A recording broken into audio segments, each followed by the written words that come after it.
بسم اللہ الرحمن الرحیم۔ غیبت امام زمان علیہ السلام پر ایمان کی اہمیت۔ حقیقت یہ ہے کہ حضرت بقیت اللہ اعظم ارواحنا لہ الفدا کی غیبت اور ظہور کا مسئلہ صرف شیعہ اثنا عشری مذہب سے مختص نہیں ہے، بلکہ ایک منجی عالم کی آمد فریقین کی کتب میں موجود قطعی دلائل سے قابل اثبات ہے۔ منجی عالم کے وجود کے معتقدین مخصوصاً مسلمانوں میں شیعہ مذہب نے اس مسئلے کو خاص اہمیت دی ہے۔ شیعہ عقیدے کے مطابق منجی عالم بشریت حضرت سرور کائنات محمد مصطفیٰ صلی اللہ علیہ وآلہ وسلم کی پاک و پاکیزہ آل میں سے ہے،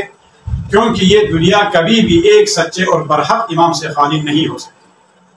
اور یہ بات بالکل روز روشن کی طرح واضح ہے، یعنی ان صفات کا حامل امام صرف ائمہ شیعہ ہی میں موجود ہے، جن کا سلسلہ حضرت علی ابن ابی طالب علیہ السلام سے شروع ہوا اور امام مہدی موعود عجل اللہ تعالی فرجہ الشریف پر ختم ہوا۔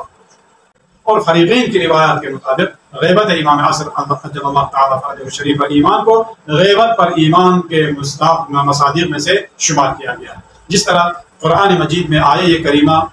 میں شمار ہوا ہے کہ متقین کی علامات میں سے ایک یہ ہے کہ وہ ایمان رکھتے ہیں غیب پر، جیسے کہ الف لام میم ذالک الکتاب لا ریب فیہ ھدی للمتقین الذین یؤمنون بالغیب، جو کہ غیب پر ایمان رکھتے ہیں۔ تو ان میں سے ایک مصداق یہ ہے، مصداق غیب، جو امام زمان علیہ السلام کی غیبت پر ایمان رکھتے ہیں۔ تو شیعہ نقطۂ نظر سے عجل اللہ تعالی فرجہ الشریف کے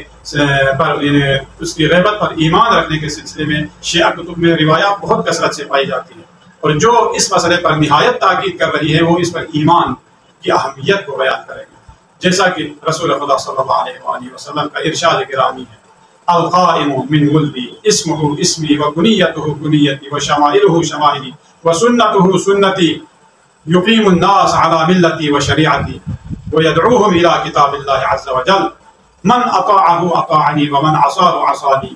یہ رسول خدا صلی اللہ علیہ وآلہ وسلم کا فرمان ہے، قائم میری اولاد میں سے ہوگا، جس کا نام میرا نام ہوگا، جس کی کنیت میری کنیت ہوگی، جس کے شمائل میرے شمائل، جس کی سنت میری سنت ہوگی، جو لوگوں میں میرے طریقے اور شریعت کو قائم کرے گا، لوگوں کو کتاب الہی کی دعوت دے گا۔ جس نے اس کی اطاعت کی اس نے میری اطاعت کی، جس نے اس کی نافرمانی کی اس نے میری نافرمانی کی، جس نے اس کی غیبت کا انکار کیا اس نے میرا انکار کیا، جس نے اسے جھٹلایا اس نے مجھے جھٹلایا، جس نے اس کی تصدیق کی اس نے گویا میری تصدیق کی۔ میں اللہ سے ان لوگوں کی شکایت کروں گا جنہوں نے اس امر میں مجھے جھٹلایا اور اس کے بارے میں میرے قول کا انکار کیا اور اس کے راستے میں میری امت کو گمراہ کیا۔ اس کے بعد ہم نے آیہ شریفہ وَسَيَعْلَمُ الَّذِينَ ظَلَمُوا أَيَّ مُنقَلَبٍ يَنقَلِبُونَ کی آپ نے تلاوت کی۔ السلام علیکم۔